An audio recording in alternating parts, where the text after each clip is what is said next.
Sounds good. What's up, everybody? Thanks for tuning in to Channel 99. I've got with us today John Hellman. He's one of my buddies from college. We used to play midnight croquet. We went to some WWE thing back in the day. We've done a lot of crazy stuff together. He doesn't remember any of it, but I sure do. But we had a good time. Talked a lot about like teaching and learning and development. John is an international teacher. He works for like a private organization. Is that right? Yeah. And then they just kind of ship you off to different locations when they need work filled. Is that how it works? Yeah, when kids need to learn fractions, they send me over there, and I do my thing. You know? Like, yo, you're going to like China. Uh-huh. You're going wherever you need to go. Yeah, exactly. So, yeah, you've been to some cool places. We talk a lot about it. We definitely reminisce. He gave me this sweet picture from back in high school days, and my hair is just so dope. I have to post it up in the studio. But make sure that you subscribe, everybody, and give us 5 stars. Pass the episode along, and have a wonderful rest of your day. Shut up and sit down.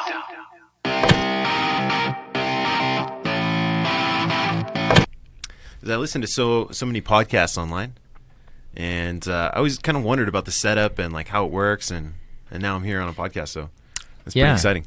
Not a lot of people go to this extreme with like podcasting. I know a lot of locals who have great studios, but it's a totally different setup than theirs. They make it a little more comfortable. Like they've got like nice chairs, and it's more of like a lounge style setup. Mine's more intimate. You're kind of forced to look at everybody. Yeah. And I kind of like that. I think that I think it engages more people in the conversation. Well, it's like when you look at old radio studios and stuff like that, you know, like everyone's like in a different section. You know what I mean? They're not always like interacting face to face. Right. And like Howard Stern or something like that. You know what I mean? You got like a lady in a booth over here. Right. And you got like a dude over here, and then Howard's kind of in his own wherever he's at. It's more of a television style setup, though. Yeah. You know. I don't know if I could do that, but I've been thinking about kind of changing things up, maybe putting these swivels like in the wall, and putting people in like corners, and instead of having like the GoPro setup style, which I actually really like. I kind of dig it. Yeah, I think it's cool. And I think it's kind of unique to my style just because I use a lot of fisheye in my photography, so it kind of matches, right? But like I've thought about putting in just video cameras at angles in the corners so that it's more professional looking, just in case somebody wants to, you know, buy some studio time and they want that look. They don't want this style. Like they're like, I don't really like your style, but I like your production quality. Does that make sense? Yeah, so you want to, you know, like I want to be able to cater to people. The zoom out, like different kinds of angles on the people so that you can really focus in on like the artist or whatever, you know, if they're like a... Totally. They got like a visual appeal, or something like that. Yeah, totally. It's really unique. Yeah, kind of get a little more involved in the production quality, like on the hands-on side, instead of like having to host and do it at the same time. But, anyways, dude, John, thanks for coming over, man. Yeah, I haven't seen you in years. I think the last time we even chatted was probably in like 2013, 2012. We were gonna go like watch a fight, or you invited me out to go like grab something to eat and watch like a Muay Thai fight or something like that. Yeah, maybe, man. And I think I was working, and I was like, dude, I can't, I'm working. And then after that, you just disappeared. So where have you been? You're like the Phantom. Yeah. I took off, you know, like I was living in Portland and then Korea and Brazil. So I've been here and there, you know, and like then I'm just back in town actually for a couple days. And then I'm heading out again. I'm moving to Spain in a couple days. So I kind of just... Dude, hold on. You're moving to Spain? I'm moving to Spain, yeah. Dude, that's crazy. Yeah, what are you doing in Spain? Well, you know, I'm an elementary school teacher. Like, I work at international school. So okay. I teach 5th grade, you know. I teach, like, dividing fractions and how to read a map and stuff like that. But to kids who are foreigners in, like, another country. So I'm going to go to Barcelona, like, home of the Sagrada Familia. This big old cathedral, and then just keep doing my thing there, you know? Yeah.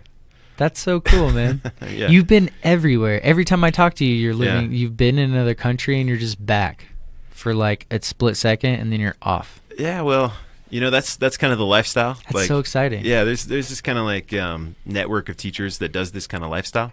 a lot of people, they go in, they do it for a couple years, and then they come back to the States. But you got some hardcore people who kind of live their whole life abroad. Got the veterans. Yeah, the veterans. So they make it their careers, just international teaching. Do they have families and then they just move with their families as they go through life, or are they a lot of single individuals who just live this lifestyle? Yeah, man. Like I would say a lot of people started off single.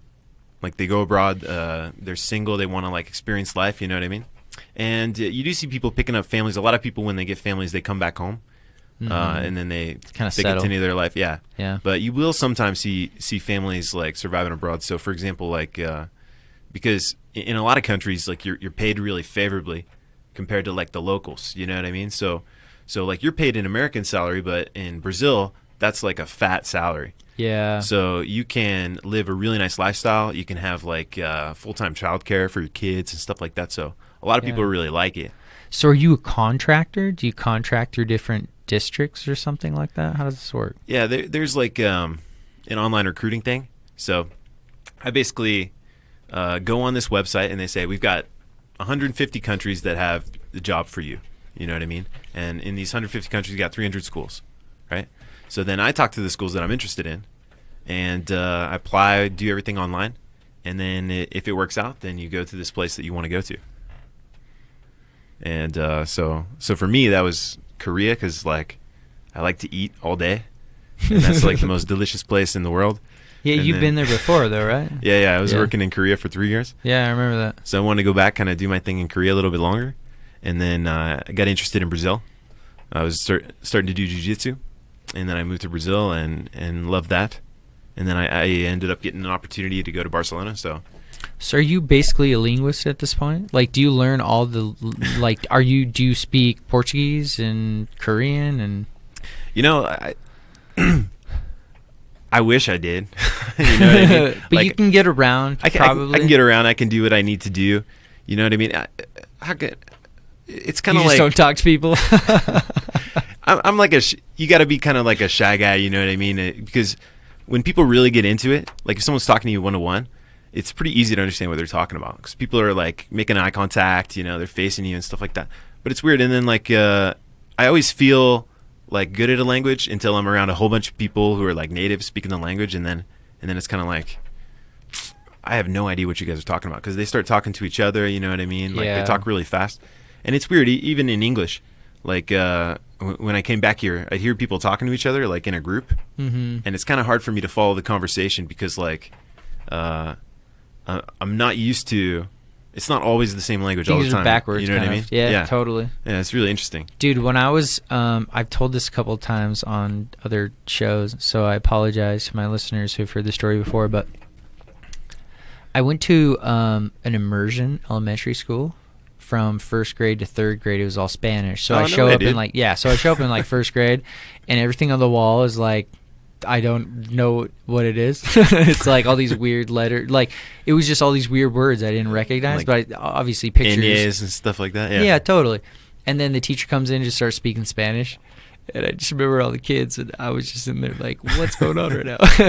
But I ended up learning Spanish. I did very well. But when I moved here, I could speak English well. I did very well in like math and like the sciences and everything like that. Yeah. But when it came to like grammar, reading comprehension and all that stuff, I had learned everything in Spanish, dude. Like all my core classes were in Spanish. So the day was set up like 8 until 12 was all Spanish. So I learned like my math, I learned my vocabulary, I learned everything except for like the arts, like music and art and library and like computer science were like the only classes outside of that. And so everything else was taught in Spanish. So I spoke well in English because everybody I hung out with like spoke English, but when it came to translating it, didn't do too well. So they call my mom and me into like a meeting. They're like, well, your kid's doing pretty good at this stuff, but he can't write like a sentence in English, right? It's all backwards, and it clicked. So they had to work with me for a little bit, but then I figured out how to write a sentence in English, and I'm good now. Well, dude, that's really common, and it sounds like you're in a school that's really similar to the kind of school that I teach at. Okay. Except it's English is the immersion. You know what I mean? So I've got like let's take my school in Brazil. I got 30% Koreans. You know, I got 30% people from all over the world. Are these private schools? Yeah, they're private schools. Okay, that And makes a little more sense and now. like 30% North Americans, you know what I mean, and some Brazilians and stuff like that. So there's diversity. A lot of diversity, and like, you know, just a couple of them really are native speakers. And so you get a lot of people coming in, and it's confusing for them because they've had one language their whole life, you know what I mean, and then they get this new language kind of like you.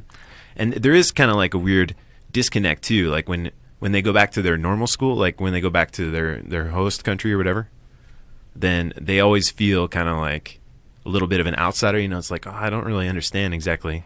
So are these like children of business professionals or military? Where do these kids come from? Like, what is this host thing about? Yeah, it depends a lot on the international school you're at. So if you're like in Germany or like Okinawa or something like that, then you're gonna have a lot of North American military and stuff like that.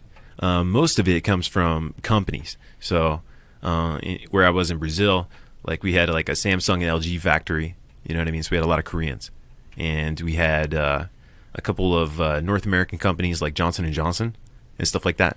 So we had a lot of parents that would come down, and then they'd bring their kids, and they would go to our school. Because they're working at like regional offices or something like that. Yeah, exactly. Down in São Paulo. So that's crazy. Yeah.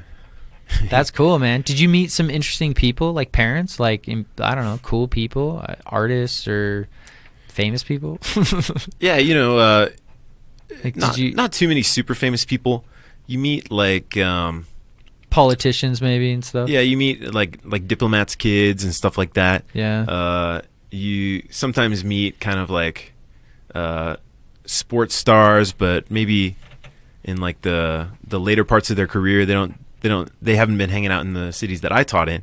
But for example, like you know, Vanderlei Silva, the MMA fighter. Yeah. Like his kid went to a school that I was applying to, and like I would have been his teacher, like his kid's teacher. That's crazy. You know what I mean? So it's because they tend to be a little bit higher income schools. So you do have some kind of celebrities and stuff that will send their kids there. So when you move down to these places, is your proximity within the school within like a safe area? Like, are you placed in an area? Do you have to source out your own place to live, or do they have certain type of housing that you can just rent from them while you're working there? Yeah, it depends, man. This job in Europe, you know, Europe's pretty like egalitarian, so they have you go figure out your apartment and stuff like that. They just give you some money and they say, find an apartment. And then in Brazil, they take care of you a little bit more because it's kind of like a confusing system. Mm-hmm. So I walked in. It was awesome. I walked into this 2-bedroom apartment like the very first hour that I was in town. You know in what Brazil. I mean? Like my bed was made. Yeah.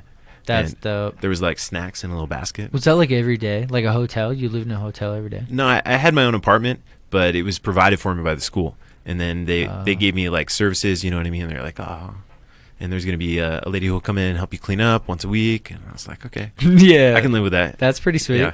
Yeah. Yeah. That's pretty cool, man. Uh-huh. Yeah, man, the international teaching gig is pretty cool.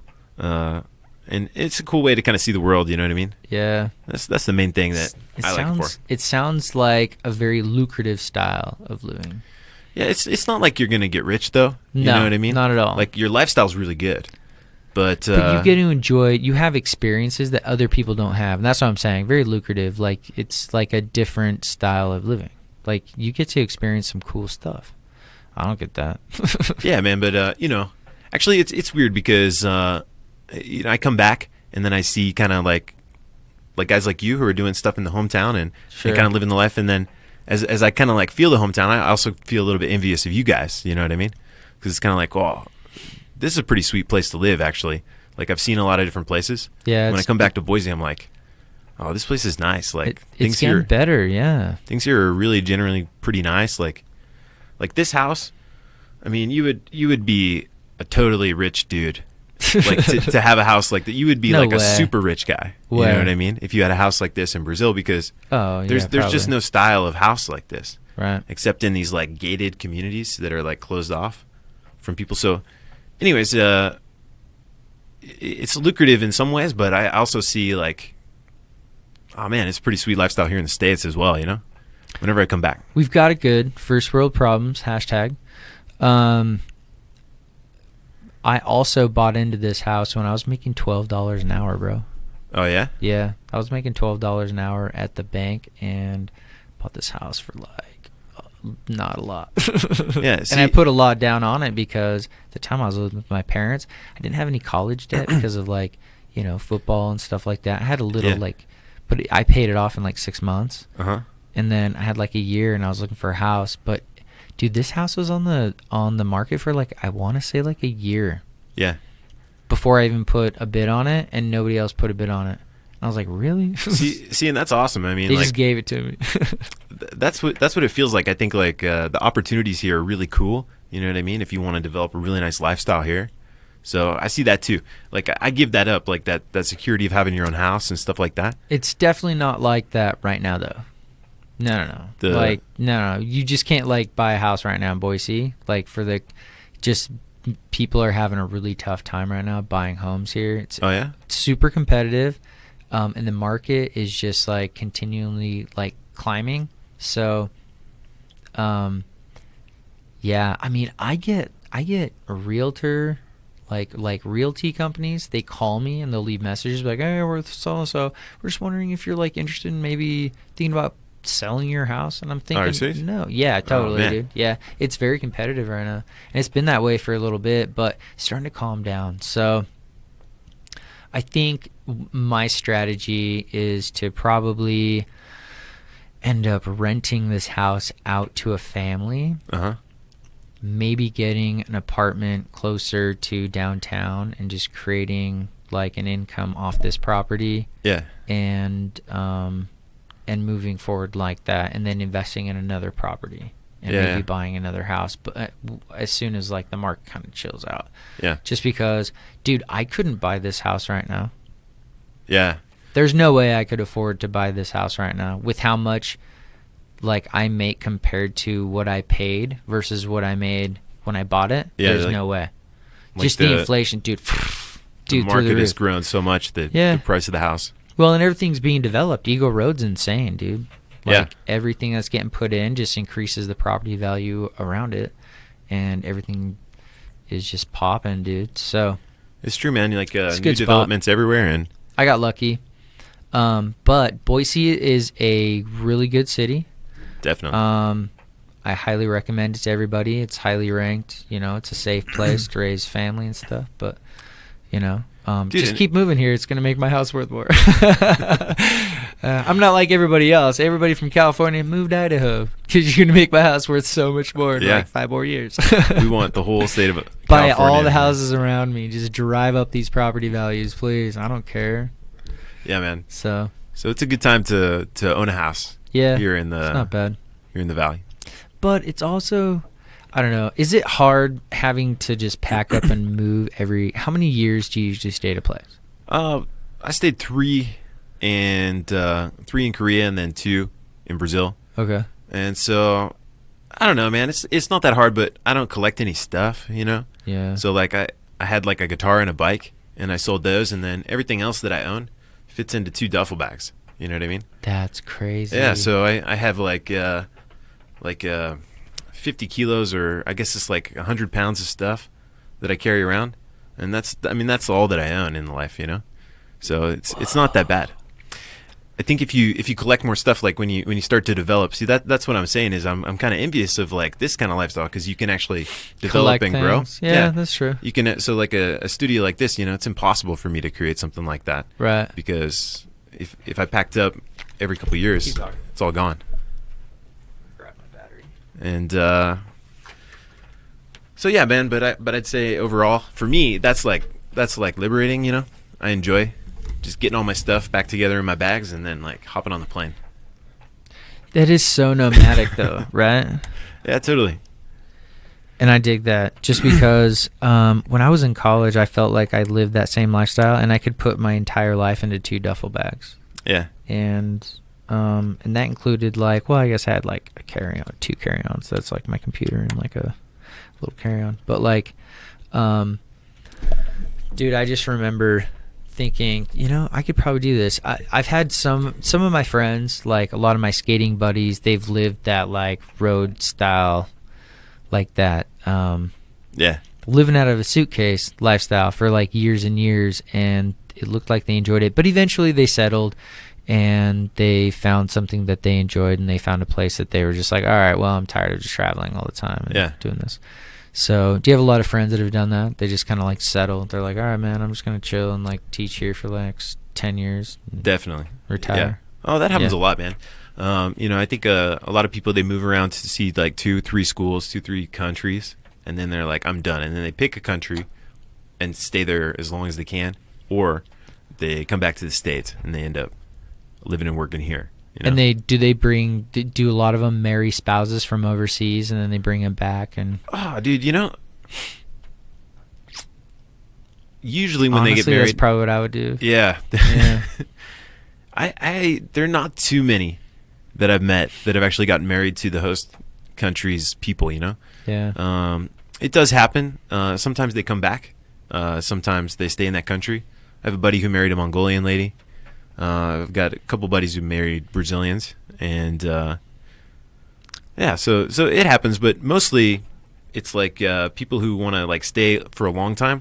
They come with like a teaching couple, so it's like the wife and the guy are both teachers, and then they come along, and then they bring their family. Gotcha. So that makes sense. Yeah. Crazy. Have you like ever thought about marrying a chick from overseas? Have you ever been in like a committed, serious relationship?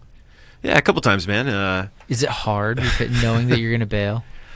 Yeah, I think it is tricky, because a couple of the relationships I've been in, I really cared about this person, but I'd already signed the contract to go along. So for example, when I was moving to Brazil, I knew I was going to Brazil, and then I started a relationship with this girl, and I was like, I don't know about this, because I'm going to be leaving at the end of this time. It's going to be really hard, Right. And she's like, it's okay. I want to take that chance. And I said, okay. And it is hard, because you kind of you can see the end, it's like expiration dating, you know what I mean? Like you know exactly when it's going to end, or when it's likely to end. And you go for it. You hope that it could develop, but that hasn't happened for me yet. And and for a lot of dudes, it's hard to date internationally, because like actually dating a girl is easy. Like meeting chicks is not that hard when you're a foreigner. It's like you can meet girls, but then really to develop it, and like the reality of taking a person, like when you marry someone from another country, the reality is you're going to be there forever, or they're going to go somewhere away from their family forever. Yeah. So that's a pretty complex situation for a lot of people, especially like in Brazil. Family is like number one of all things to Brazilians. So the idea of a girl leaving their family and like going to the U.S., that's not easy for them to handle, Yeah. So there's a lot of stuff like that when you're dating abroad, but you just gotta find the right people who are like a little more free-minded and stuff like that. Totally. And it's not too bad. I used to live in the basement of a house that was like a 3-stage apartment, basically, like bottom, mid, top levels, right? Different access to all three. And they would always invite me upstairs, because their daughter was going to school with me at the university. The mom worked in the kitchen. Is this in Virginia? Yeah. And the dad was like an electrician or something like that. And then she had some younger brothers, but they'd always invite me up to like eat and like have dinner, and they would the rice that they made was so good every time. I don't even know what they did with it. It was like onions and like rice. Is it like a Brazilian family? Yeah. Oh, yeah. 100%, dude. Uh-huh. And they were like so generous. They'd like pack me like these big meals to go like back downstairs and just go eat more food. And I was like, all right, cool. Rice and beans? I always felt bad, because like my roommate would throw parties, and I'd be like, dude, do you guys not realize we have a family right above us? Yeah. Like these guys, it's 1:00 in the morning. You can't be doing this. Like, what are you doing? I'd always have to like yell at my roommate, but like, yeah, super chill family, man. And they're very, very welcoming. So. Oh yeah, dude. Like community is such a big deal. Like they love to have party. They have these like big barbecues. You know what I mean? Churrasco. and they just like make a bunch of meat and That's what it prepare was. a bunch of Lots food. of chicken. They bring everybody like, come to our party, listen to some music. They love it. So good. Yeah, it's awesome. Good And times. the secret to the rice is like pig fat, dude, but lard.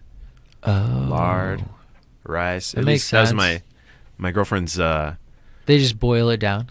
Yeah, my girlfriend's family secret. They just like start with lard, and then like the rice and the water and all together. It's like lard rice, you know. So do they just like buy the skin and just like scrape it off and just boil They- it down or what? Her family, they would go to the butcher, you know. Yeah. So they had like a local butcher in the neighborhood, Oh, and then and he he had just just a like bunch of scrape lard. off a bunch of fat, Whoa. and then you just like take home like a bucket of fat. That actually sounds really good. Yeah, it's super good. It sounds It's so super good. Totally fresh, slaughtered pork, you know, and like so the food is delicious because the ingredients are all super fresh and, And they're super all good. raw. Yeah. They had great food. I remember when I first moved there, and I just tried the vegetables or like the fruit, and it's like, oh, like you didn't even need It's to do real. anything to it. Yeah. It's so real. It's it not tastes processed. so good. It's like everything tastes like Whole Foods produce, you know, like Yeah. like super good co-op produce or something like Yeah. that. But everything was like that. Very vibrant. Yeah, absolutely. Yeah.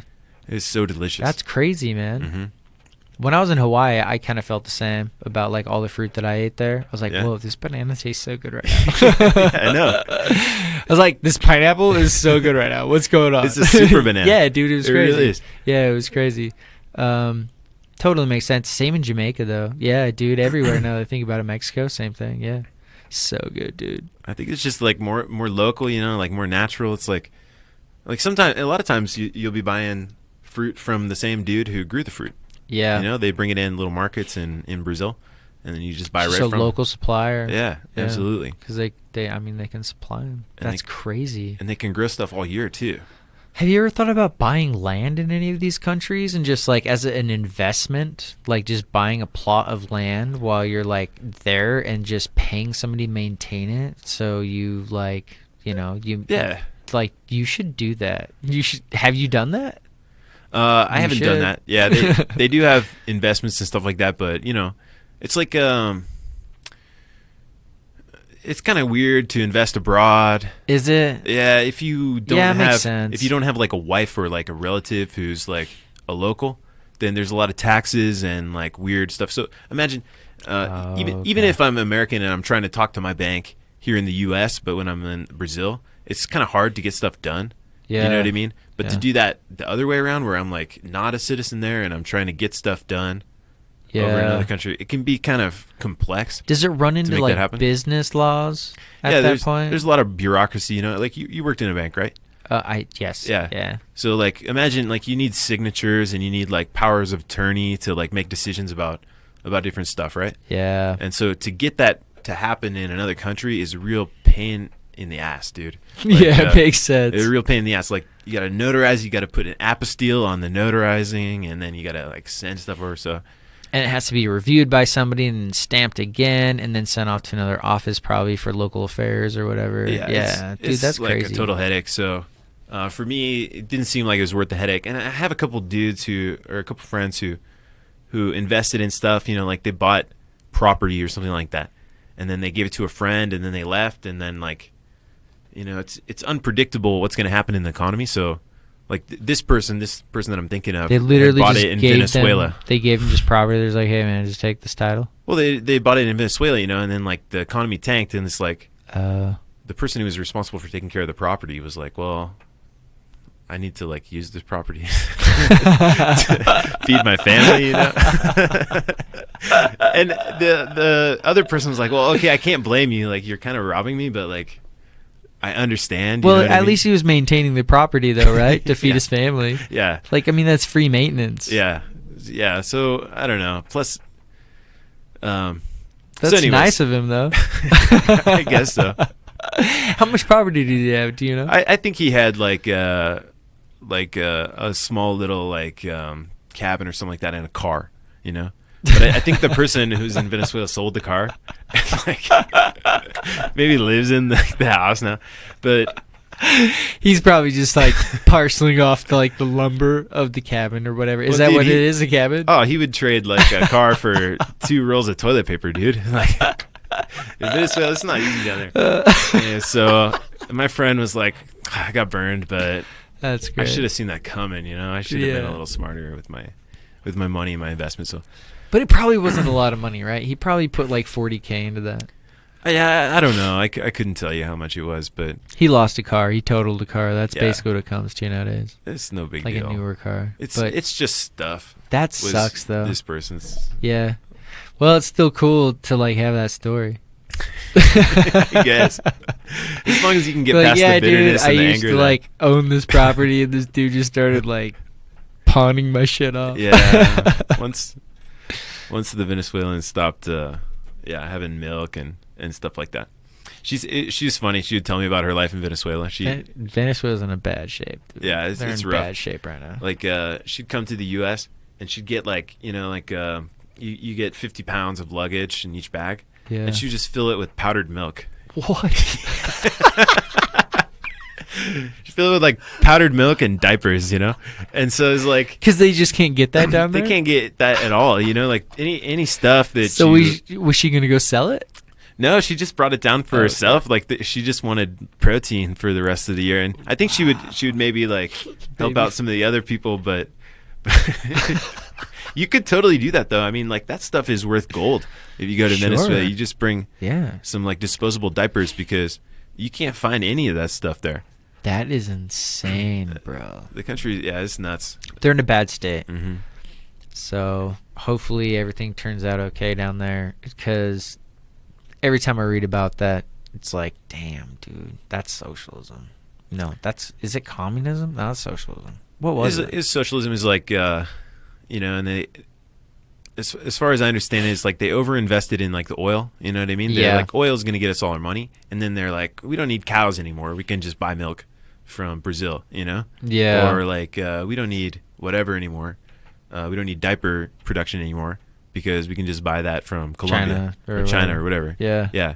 So then, they lost all their industries and like the oil exports are not worth anything. So anyways, they have nothing to help them out. Yeah. And they can't import anything because their currency's so weak. So, whoa. Yeah, it's pretty nuts. Dude, they literally dissolved their entire economy. Yeah, because they just, they centralized everything in the oil, And so there was no other industries that support the people once the oil is gone. So were the oil companies, they were lobbying this? Is that what happened? No, I think it's just like it's so lucrative. Gambled? It's so lucrative because for a second, Venezuela is like the strongest economy in Latin America. Dude, for real. When the oil prices were high, like $4 a gallon here. Yeah. They had like so they were rich, and like their country was like so much better, Yeah. But then they're like, oh, this is so good. Let's put all our money on oil. And then so they bought in high, which is like what you don't do when you gamble. Yeah. Or you buy into anything. You buy low, sell low. They just put all their chips on oil. Oh, man. And then they forgot about, toilet paper.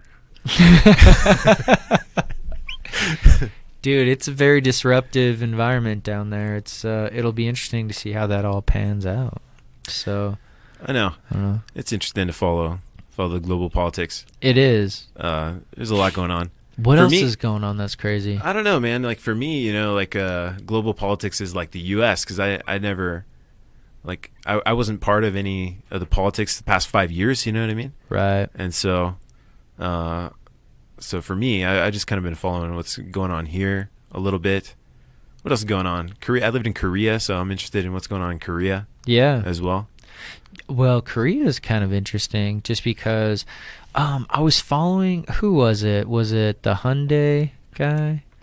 And they own like basically like 30% of the economy, or was it Nokia?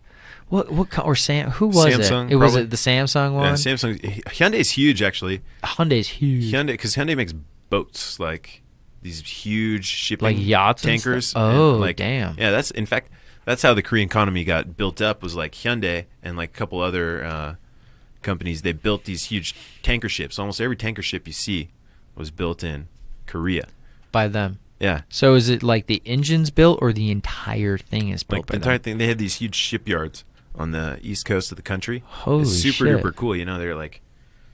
They're like 300 feet deep, and just like these enormous shipbuilding yards. Damn. And so they built all the like the oil tankers and stuff like that, like the the really big high industry things that are shipping containers around the world. A lot of that was built in Korea over the past like 40 years. And it's crazy. Like Hyundai and Samsung make everything, man. Like they make cars, they make lawnmowers, they make these huge ships, Home appliances. Yeah, they make everything. Yeah, Everything. totally. Like little generators and stuff like that. Anything with an engine. Samsung sells a bunch of shit to Apple for the iPhone. Really? Yeah, totally. Yeah. Yeah, like Apple buys a ton of different like things from Samsung, like different technology from them. Yeah, like their screens and shit are provided by Samsung. Yeah, I believe that. Dude, like they're in debt to Samsung. It's kind of funny. Their little feud cracks me up. But I'm a huge Samsung fan. Yeah, me too. I mean, I've got a watch, headphones, my phone. Totally. I think they do it right. You know, the ecosystem's a little easier to work with. Yeah. It's, it's more flexible. I'm able to like personalize it. Yeah. I'm able to put something different than just a backdrop on there. Like I can make, I can play with it more. Yeah, So, I invested in Apple and I kind of regret it. I'm looking forward to like my Apple products kind of like coming to an expiration, Apple's so cool. I can reinvest. Don't get me wrong, but I don't believe in their ecosystem. It's too confining, in my opinion. Like, if I buy something, I want to be able to do whatever I want with it. So I can throw my phone in, like, developer mode, and I can go online, and I can find codes, and I can totally geek out, and I can kind of, like, alter, like, just different things on my phone, and it's that easy. Where, like, Apple, you have to jailbreak it, you have to install different apps, it's a little more difficult, because I did it for, like, 3 years, and I jailbroke tons of people's phones for them, and I did it for everybody. Yeah, totally, man. I used to geek so hard. Really? Yeah, totally. I was all about hacking Apple, man. Feels good. For like 3 years. Yeah, it was cool, man. It was a lot of fun. And my phone never had any problems because I didn't have to install any Apple updates. Like, I ran at the time that like I got rid of the phone. It was a very primitive like user interface, but like everything worked flawlessly. I could do whatever I wanted with it, and it was still like a dope phone. Yeah. But I figured it was time to like upgrade to like something I didn't have to hack. So I just don't want to like void a warranty on like $1,100 phone. Yeah. Like if that thing breaks, I'm active, I'm out and about, so that thing gets dropped a lot.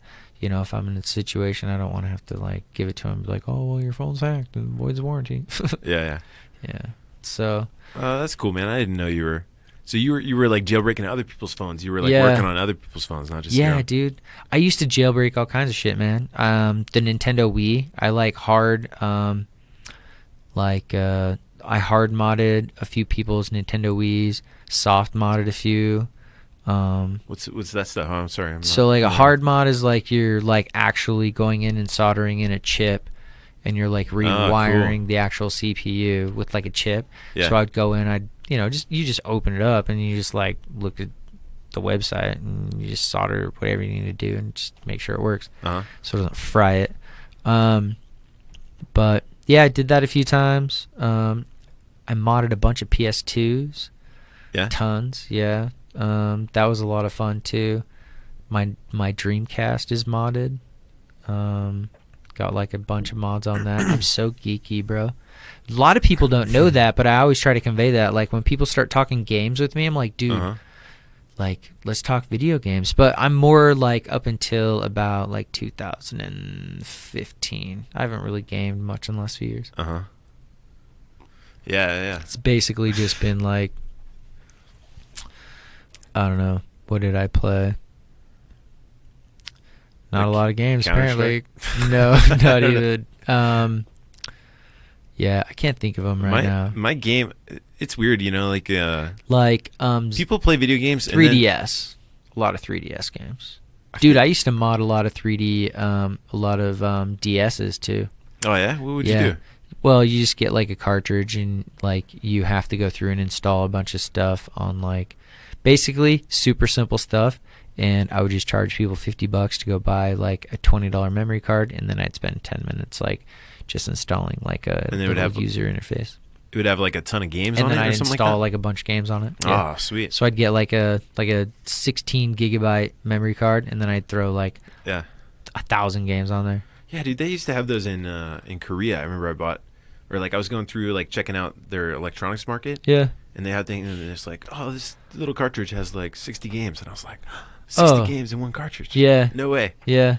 Dude, you can fit thousands on like a gig because those games are so small. Yeah. They're like just a few megabytes. So, I mean, you can just overload those things, and you can do every platform. There's like, So you can get emulators. Like, I mean, I can play my Game Boy Advance. I can play like SNES, NES. I can play everything on my 3DS if I wanted to throw like an emulator on there.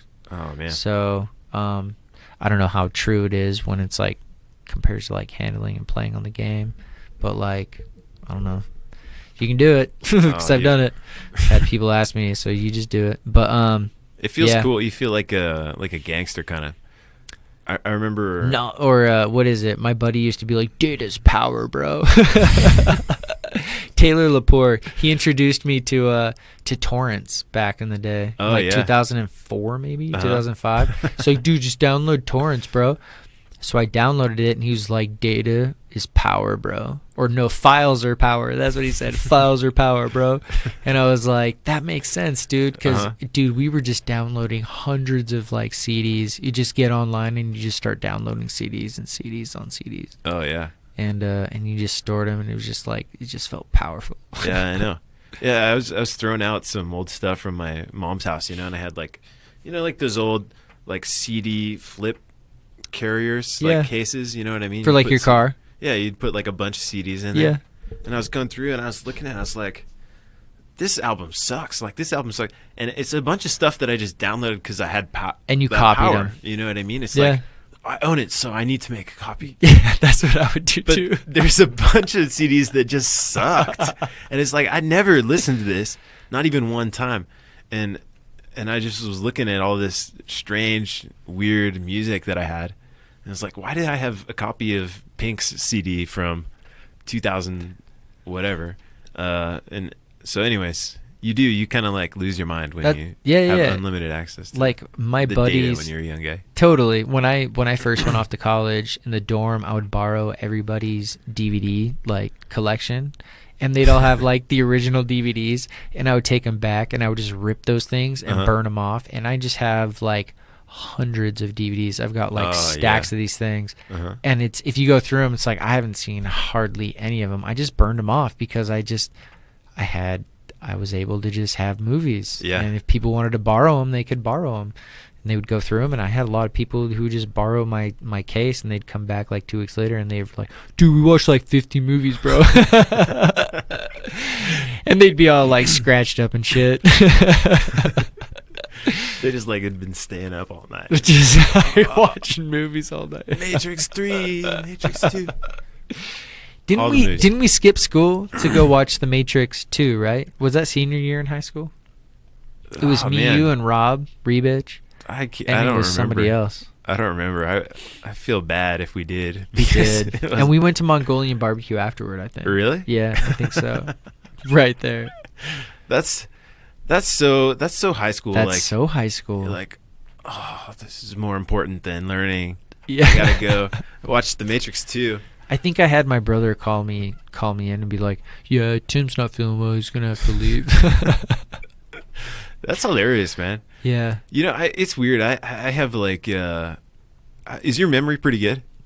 I have a pretty good memory, but it's very selective. So, like, people come over and talk to me, and they've got memories about me, and I'm like, I don't remember, dude. Yeah. But I'm sure we had a good time all the time. So it's very selective in the things that I do remember, just because of the impression it made, right? Yeah, sure. So if for instance, that obviously made an impression just because I think it was the only time, or the first time maybe, that my brother called in for me. And so maybe I was like, oh yeah, this is like super cool. Yeah. I can leave and go like watch this movie with everybody. Oh, yeah. And so it made like an impression. Emotion. Yeah, you got like that emotion attached to it. Like, yeah. Oh, I'm so stoked that my brother would do this for me. Yeah, totally.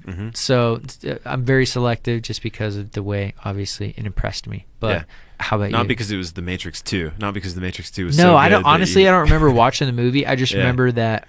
We hung out. Was it Lindsay Tiernan went with us too? Are you serious? Yeah. Really? Yeah, I think it was me, Because Rob and Lindsay were dating. Yeah, that's right. Back in the day. Whoa, that's crazy. How do I remember this? That's crazy, right? Very selective. But you asked me about anything else? Probably not a lot. Yeah.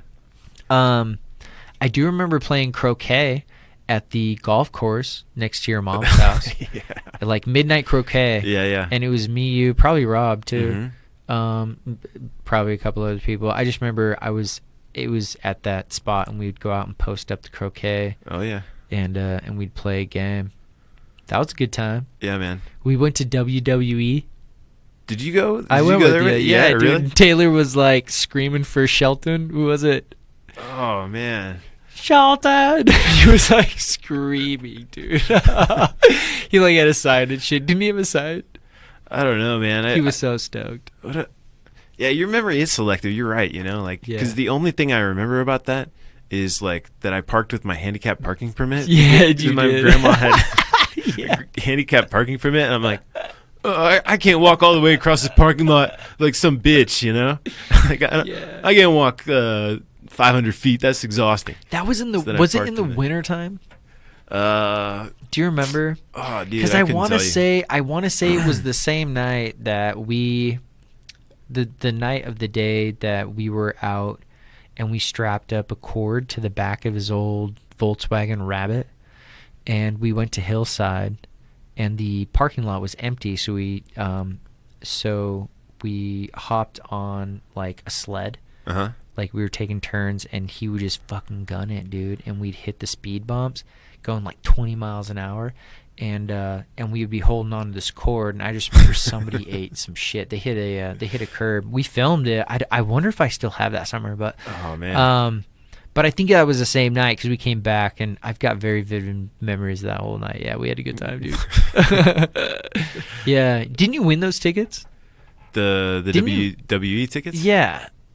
Did you buy them? I think somebody won them because I got them for free. I didn't buy them. Really? Yeah. I want to say you got like 4 tickets or something. Oh, and you just maybe. gave them out to everybody. I don't know, man. My dad used to work for the security or whatever. That's he would probably do what it that was. for fun. So he maybe probably he got a got bunch some of tickets. kind of Yeah. free tickets. He got me tickets to Nelly and the St. Lunatics one time. I took Jake Roberts. That's dope. Yeah. For the Quest Arena. Uh-huh. Yeah. Is it the Quest Arena? Is that where Boise State basketball plays? No, that's Taco Bell Arena. The Taco Bell Arena. Yeah. Crap, what was I gonna say? Oh, dude, it was so good too. Dang it, dude! I totally lost my. What were we talking about? We were talking about like how your memory is selective, and then there's like some things you. Oh, wrestling. Oh yeah. Speaking of wrestling, check this out. I've got a couple dudes coming in who are like, dude, I want to talk about like professional wrestling on your show. It's like a super exciting time, and I was like, all right, cool, yeah, like I'm super down to entertain that. I'm just busy, and we'll figure it out. I'll get back to you soon. Yeah. Well, I had another guy in here the other night, and he got. I told him, I was like, dude, somebody wants to do like a pro wrestling show, and I'm thinking about doing it. Like, he seems like he wants to do it. And he was like, this guy was like, bro, I'm like so into pro wrestling, like you have no idea. And I was like, what? I was like, you need to come over here and talk about it. Because I think that there's a dynamic group of people, like dynamic demographic of individuals who'd probably they would probably be attracted to that type of a topic, just because some of them would be like, dude, that sounds totally ridiculous, and then they'll enjoy it just because of the way that like these dudes handle the conversation. If it's like good production, good quality, and good content, and then you have like the hardcores who are going to be like, oh, that's pretty dope, and I could do like a total like breakdown. We could do like a, I don't know, so you got like like a certain the people event. who really love wrestling, really care about wrestling. And then the people who just enjoy, like, just the listening to something, shenanigans of like listening about it. Yeah, totally. Yeah. I think I might propose this dude come in and just do like a WWE like wrap up or something like that, like a wrestle wrap up.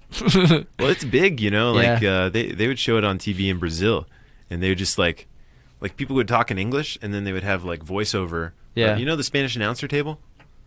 No. Like they always. Well, I've seen that they've had announcers, but I didn't know they were translating. I just thought they were just doing their own. No, they're translating. They're saying exactly what the guy says at the same time. I thought these were just like. I just thought that these were their own announcers for like television No, it's companies. weird. Like The Rock will come They're in. He's like, translators. I'm gonna knock you down, and he's like, "What you quebra?" You know, he's like Whoa. totally translating the exact same thing at the same time, and Huh. so it's like this. The audio track of the English is like really low. You know, like maybe like 20%, Yeah. or something like that.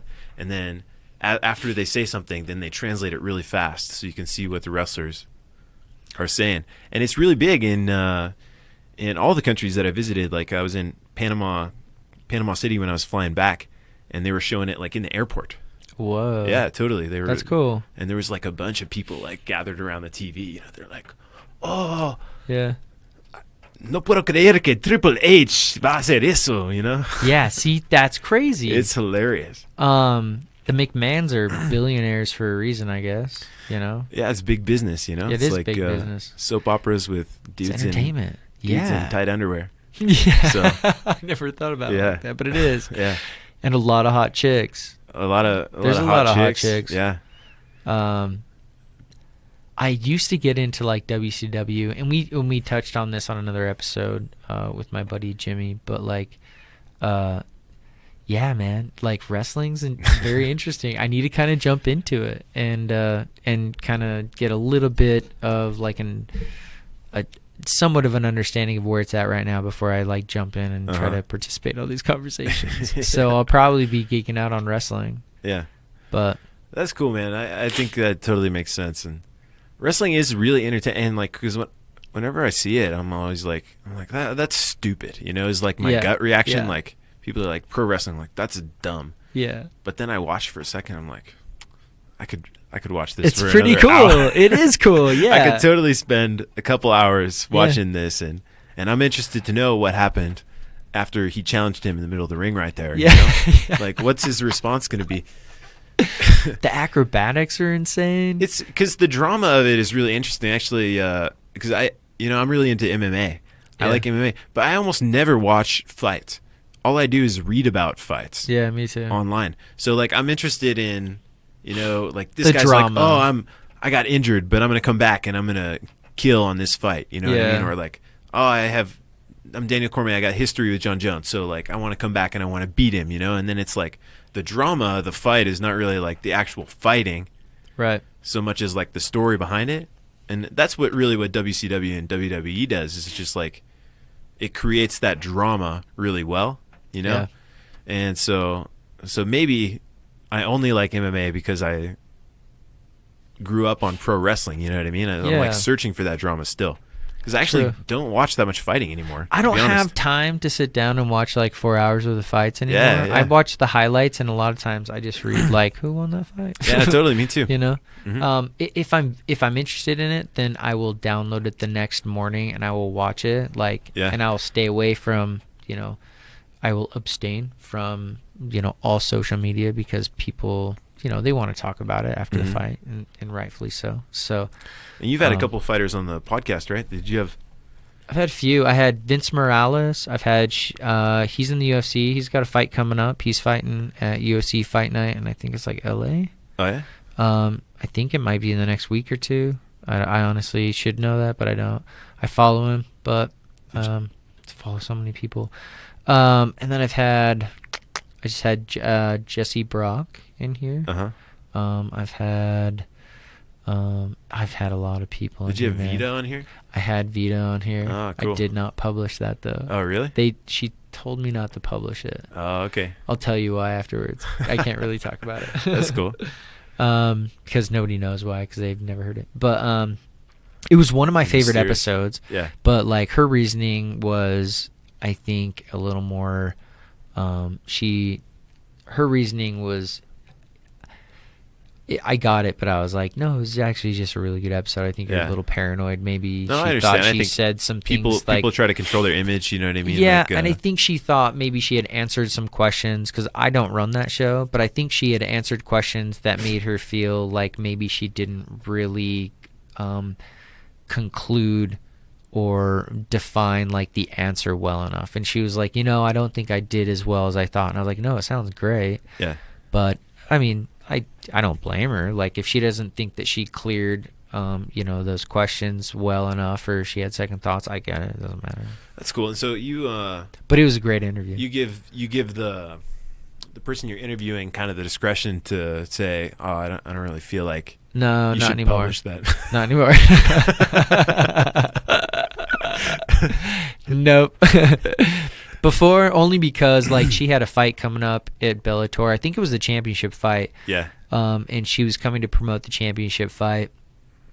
And I think that like because of the heat of all the public attention at the time, I don't think that she felt as though she went through those answers clear enough. Does that make sense? Yeah. Like she conveyed it pretty well. Like she was like, hey, I don't think I really answered your questions as well as I thought I should have.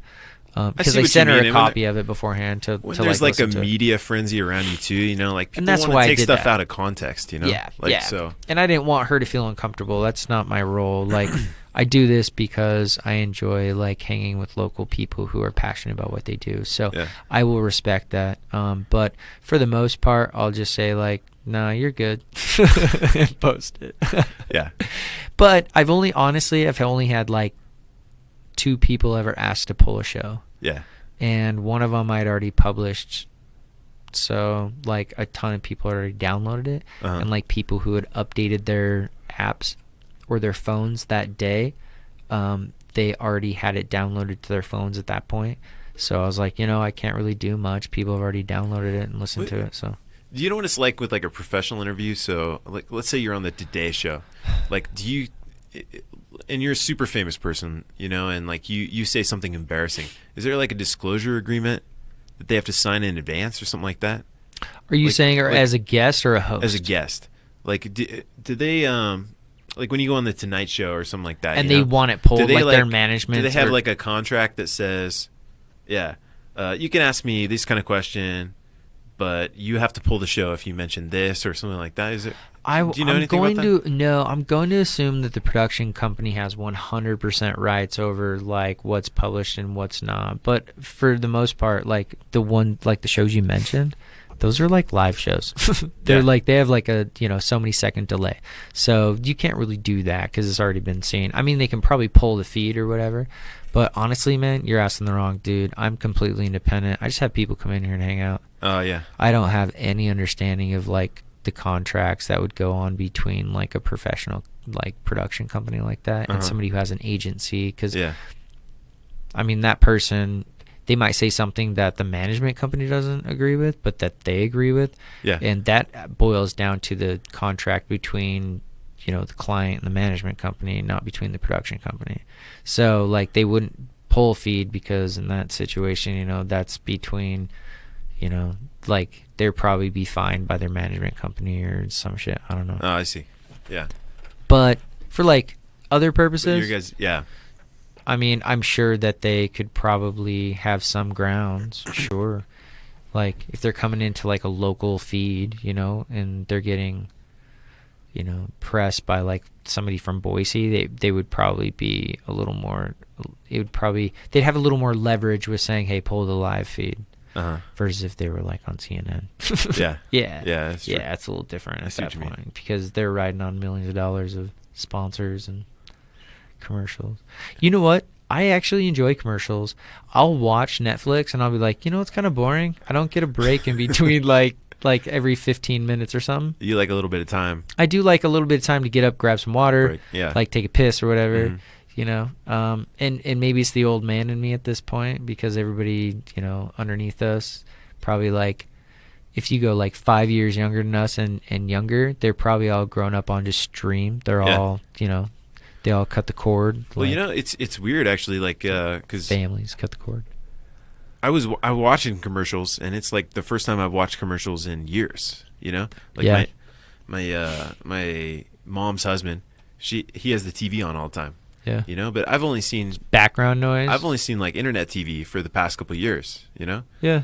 And I don't have a TV in where I used to live. And you see the same ads, dude, right? Like if you're a YouTube guy, you see the same 5 ads like all the time. That's right. Yeah. It's you the don't same really like get any diversity. Food delivery service all the time in Brazil.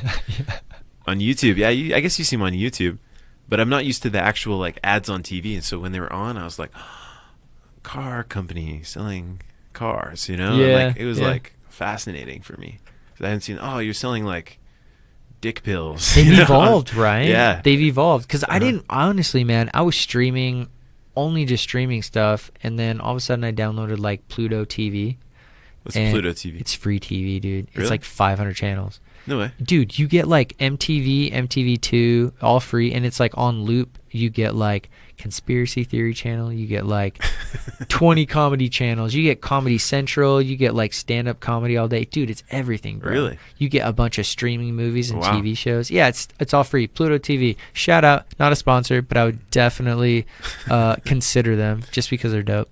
And they sponsor my house. So they literally are my TV right now. Awesome. But I did cut the cord, and I've only bought HBO.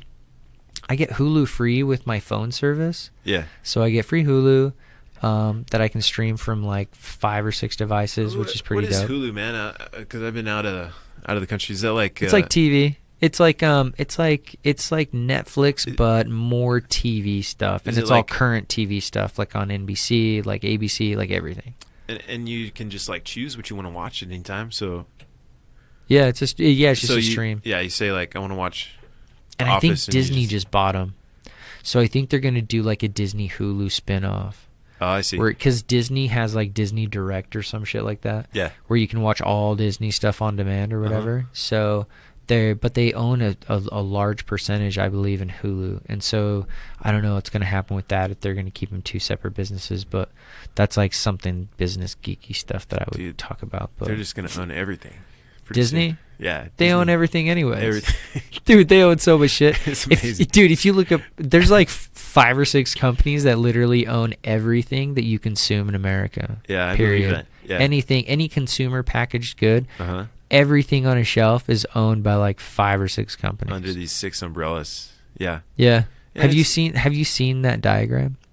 No. It's like Johnson & Johnson, Unilever, Procter & Gamble, Pfizer. It's like just like basically like 5 companies, and they literally own everything. Like all the companies are all just doing business as they're all subsidies of these giant fucking corporations, and it's like a parent on a parent on a parent on a parent. Really? And it's crazy. Yeah, dude. They literally, it's crazy. Anybody who's interested in business, you want to know about like capitalism, that is competition. That's what happens. People get gobbled up.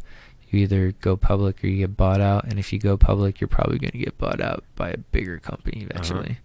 Or you're going to be that guy that buys everybody out. It's crazy, dude. That's interesting, man. I geek on business hardcore. Yeah. Yeah. Well, I think fun. it's fascinating, you know? Like, I don't know very much about it. It's savage, dude. It's very primitive. It's like and tribal. It's very tribal, yeah. And just in the way that you can overtake a company without even like, if they don't, like hostile takeovers. So I wrote my master thesis on mergers and acquisition strategies.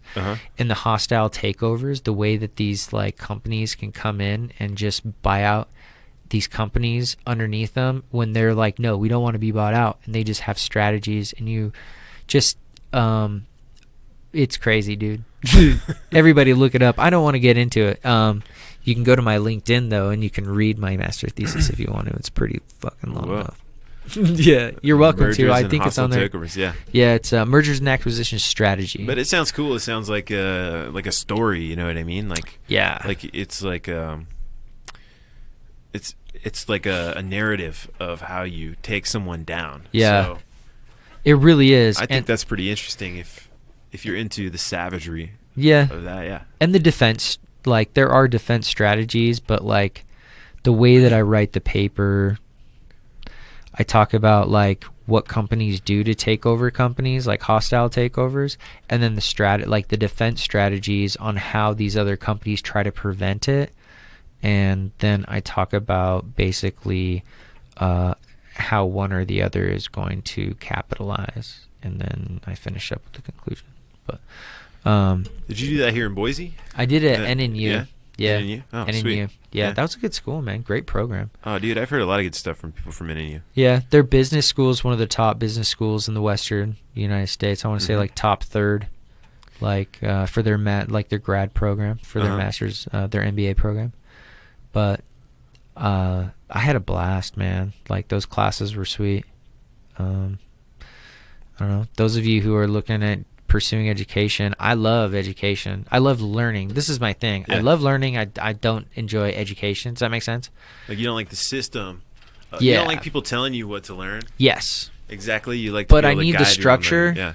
And I put my faith in the people who are like teaching me to know how to answer my questions. Yeah.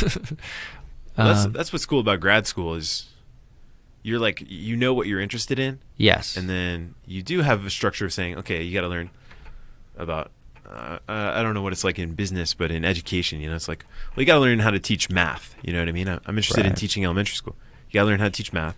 You got to learn how to do this. But you have a little bit of option of how you want to investigate it, you know? Totally. So it's like, here's some 5 strategies. You pick the one that works for you. Yeah, totally. It's a lot more guided. No, and that's how I see it, at least. Like, I need the structure, and I enjoy the curriculum, and it's also in how it's taught, right? Like, I had like exceptional professors in grad school, and they were able to speak my language, and they were very willing to work through things with me. But I never had any issues. I never had to like go in after class or between classes to ever ask them anything, because they were very well spoken, very well pronounced, like and they were able to just teach the way that I learned. Yeah. I'm not saying I didn't get that. I went to Boise State. I went to Southern Virginia University. You went to Capitol High School? Capitol High School. And like, there's a lot of teachers who have different ways of teaching, and like, that makes sense. But honestly, man, I think private schools are like, they're definitely the way to go. Like, I think that you just have like, I'm not saying the teachers are better. I just think they have smaller classrooms. They're able to kind of like engage more with the students. Like, there becomes more of a relationship and a comfortability for kids to ask questions and not feel like if they asked a question, they'd feel stupid. You know what I'm saying? Yeah. Like, they become more comfortable with you because it's a smaller class size. You're able to engage more. You're able to give more attention to people who need it, you know, and work through things. Does that make sense? No, I totally understand. I mean, I went to private school for my master's too. And I really felt the difference because I went to BSU, you know? Yeah. And BSU, I never really felt like a personal connection with any. No, that's not true. I did have a personal connection with 1 or 2 teachers. But those were in like my, 400 level classes or 500 level classes that I was taking. And is that where you got your undergraduate? Small. Yeah. Yeah. So, but in my other school, in the private school that I studied at, I felt like with all my teachers, I had like some kind of personal connection, and I think you need that if you really want to learn. Like, you need to know and trust the professor. You know what I mean? Like, because there is that like personal relationship that's involved in any kind of learning or education. At least that's my philosophy about it. Yeah. And I think so. I had that a lot more in that year that I was doing my master's program. Totally. Than the 4 years that I was in Boise State. Yeah. Well, and I think it's like, my mom always told me it's not really like what you learn, it's how you feel that reminds you of what you actually learned. Like, you create an experience out of it. So if like you can teach somebody and you can create an experience, they'll remember. It'll automatically resonate because they felt good about it, but then they know exactly why they felt good. And so if you can create a connection between like if you can bridge communication gaps, right? Because everybody communicates differently, but if you can talk to a lot of different types of personalities or people or backgrounds, or experiences, and if you can take a story or a lesson and you're able to make them connect to it some type of like emotionally, like some type of emotional way, right? Then they remember that, and then they remember what you taught them. Well, it's like what you said with your memories, you remember this trip to go see The Matrix because of your brother interceding for you, you know what I mean? It was like a new feeling. Yeah, you felt excited. And so that memory sticks out to you. Yeah. And I think that's true, like the more that I teach, like I teach children, and I can teach like a badass, you know, how to divide and multiply fractions and stuff. But like if I don't have a relationship with a kid, like he's not going to be successful. Like at the end of the year, we look at his test results. Right. Like the kids that I have a strong relationship with, you know, it's not always been like a fun relationship. Sometimes it's like a tough relationship, but like that I've worked a lot with and created like a like care with. Right. Those are always the kids who perform better. You know what I mean? Like they have like an emotional connection to. Sometimes and it's they have hardship. An obligation. Sometimes right? it's like their emotional connection is like frustration and struggle. You know what I mean? But then eventually overcoming that frustration. But then they also go into it not wanting to disappoint you. And so they do their best, I think. Yeah, I think that's definitely part of it. Yeah, you know totally. What I mean? Because they know that you're obviously going to talk to them about their test score or whatever. So I think like building those connections, like they not only just want to do it so they don't get a bad grade, you know, or so that they don't get in trouble at home. Yeah. Now they want to do it because like their teacher has worked with them and they should know the answers, you know. Yeah. How old are the kids you teach? They're 10-year-olds. Okay, so they're like they have like a certain mental capacity to kind of like understand like that they should probably like do it not just for themselves and not to get into trouble, but because like, you know, if you've worked with them, they probably have some sense of like obligation and some pride in like having worked with you, you know, like, and they'd feel good about getting a good grade, you know. Yeah, I getting think a smiley face on that. That starts to happen when like all through elementary school. That's kids, you know, like they starting to develop this idea of like you can do it for yourself. You know what I mean? The younger they are, the more they want to do it to please their mom. You know what I mean, or like please the teacher. But once they get to be about 10 years old, then they're like equally doing it for themselves, or maybe they're even just starting to do it a little more for themselves than for the teacher. Yeah, and like their people around them. That makes sense, but they still have that sense of obligation, right? Yeah, to like absolutely. Make sure they get a good grade because they put work into it. Yeah, for sure. But you probably get kids who are like, "Well, he sees that I worked, and if I didn't put in my time, so whatever, he knows that I worked." Yeah, I'll get an F. Yeah. Dang, dude, what colors do you use on your test scoring when you're knocking off an X and a check mark? Oh, you know, usually purple. Not red. No, not red. I'll use red sometimes, but like. There's like an emotional aspect to red. There is. That I've heard in some research. I was just going to talk about that. That kids don't like. Or at least that's what one of my mentor teachers told me. So she said, stay away from red. So I tend to use orange or green. I got red checks. Purple. I got red X's on my stuff all the time. I'm pretty normal, dude. These kids are too soft nowadays. You didn't feel like it hurt your feelings? No, not at all. Yeah. I still get like an 86. I'd be like, 86 is cool. A lot of red on there. And sometimes it would be like not really nasty remarks, but do you put notes on there? Be like, what were you talking about? What were you thinking, kiddo? No, I don't know, man. Like, are they even at that point, or they just recognize like an X? It depends because like they like to know whether it's right or wrong, and kids that I teach, they respond to feedback, but usually like.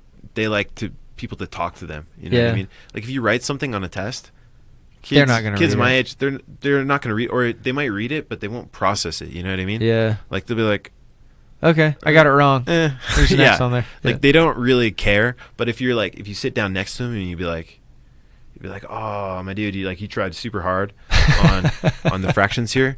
Remember when we were talking about these kind of fractions? And you're like, oh yeah. Remember that trick that I told you? Yeah. Oh yeah. What could you have done here? Oh, I could. They need that like personal touch, like otherwise they're not going to process it. They're not going to reflect. Yeah. Like they can't reflect on their own just from written feedback. Yeah. High school students can do that a little bit, but I think even high school students and even other people, if it's just like they don't pay attention to too much feedback. Yeah. Maybe like one or two things per test. They just look at the number on the front of the page.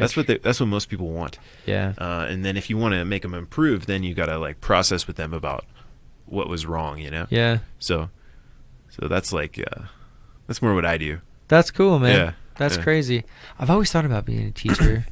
And I've actually had been asked by a couple of schools and like coaches to come on to like fill vacancies. Well, I was like, dude, I just don't want to get a teaching license.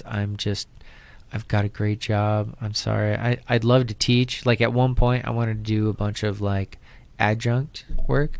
So I had applied and looked through a couple schools. It was like CWI, NNU. So you're interested in teaching at university like level? collegiate or like college level, like freshman, like a night class. You know, something like 101. I only have a master's, so I think they only let you teach like a 101.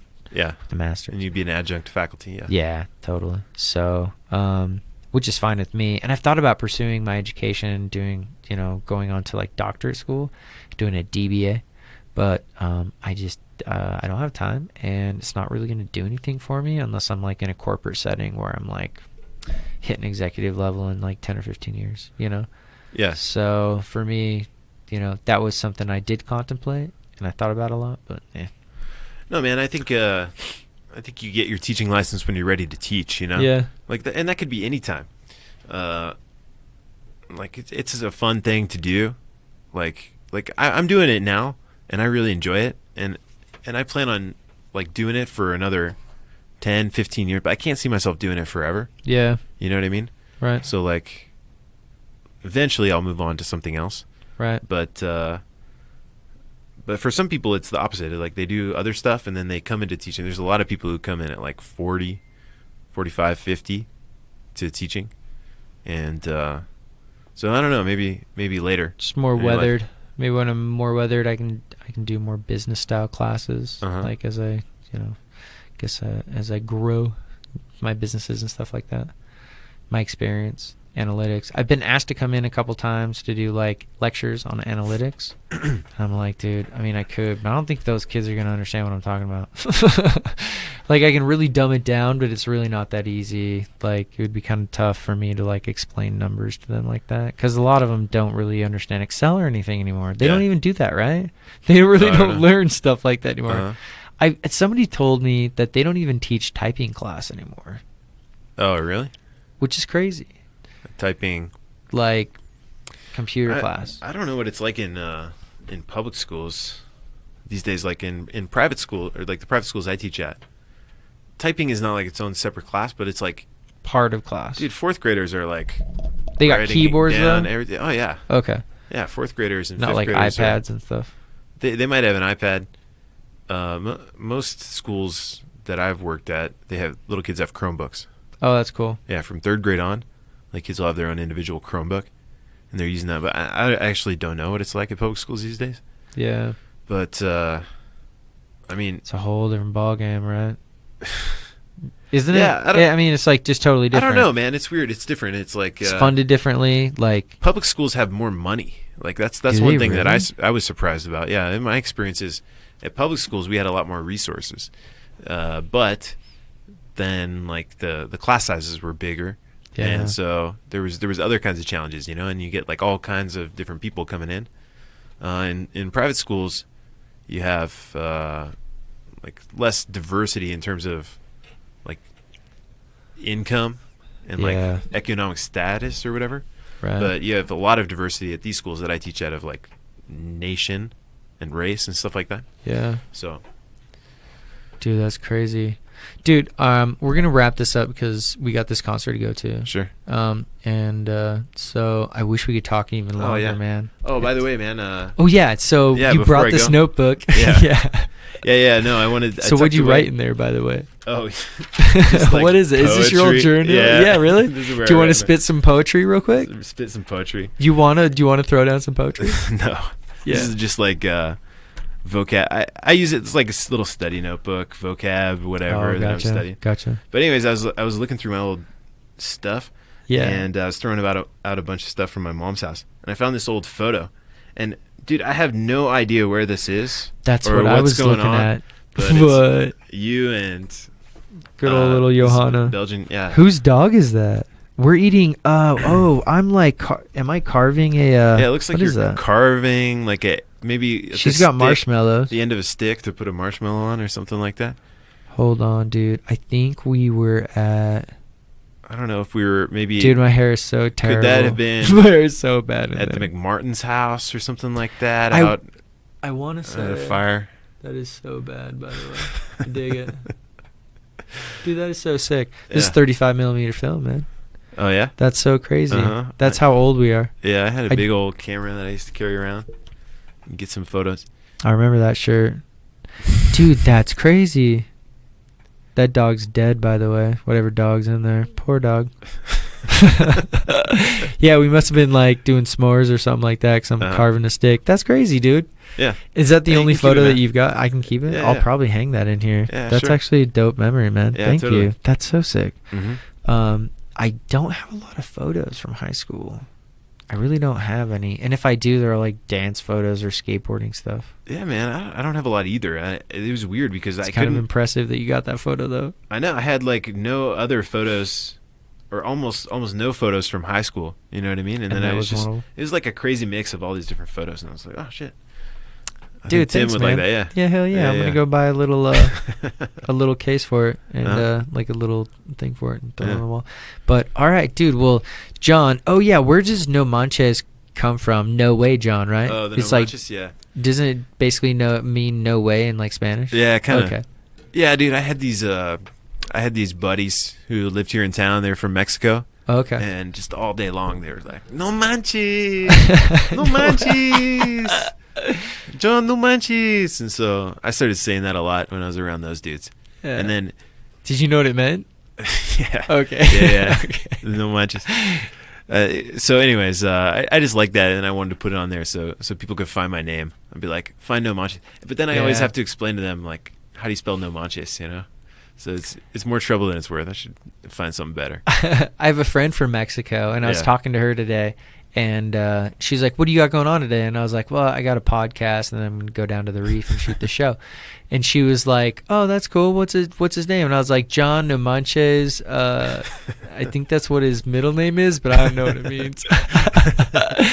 John No Manches Hellman, and she was like, "No way." And I'm like, "Yeah, Hellman is his last name," is what I said, because I was like, I didn't know what No Manches meant, so I thought it might have been like your nickname or something like that. Yeah. So I was like, I don't know what it means. And she was like, no. How does he spell the middle name? And I was like, I don't know, like Nomanches. Yeah. And she was like, hold on. She's straight out of Mexico City, by the way. Oh yeah. And she's like, hold on. It's one word? And I was like, yeah. She's like, that means no way. If there's two words, it means no way. And I was like, oh, okay. That makes sense. Maybe it's like his fighting name. I don't know. Maybe it's his nickname. I don't know. That's funny, dude. Totally cracked me up because I didn't know, but it actually sounds kind of dope. Mm-hmm. So if you ever became a professional fighter, I guess I know. That's you need to just make that your nickname. John No Manches Hellman. Yeah. John No Way Hellman, Mhm. because people are gonna be like, dude, there's just no way that dude's last name's Hellman. Shit, Yeah. man. All right, dude. Well, thanks for coming over, man. Yeah, thanks for having me on the podcast. podcasting. We're Yeah. gonna have a good time over here at Zion at the Reef. Everybody, make sure you subscribe. Give us 5 stars. Pass the episode along. Also, do you have like you probably don't have any shout outs or anything like that? Just shout out to my family. There you go. Shout God out. up above. Yeah, man. Just shout out to all the people listening. This is a great podcast. Tim's doing cool stuff, and so Thanks, man. yeah. Thanks for being Try a to part of support it. him whenever Yeah. you can, and I'll be subscribing as well. Dude, I appreciate Looking it. forward You to can it. find me literally everywhere, but Spotify and Google Play right now, they don't play any video, and I only publish in video. So you're going to have to subscribe everywhere else. But that's going to be Stitcher, Podcast Addict, CastBox, Laughable, Podbean, you name it. But all right, everybody, make sure that you have a wonderful rest of your day.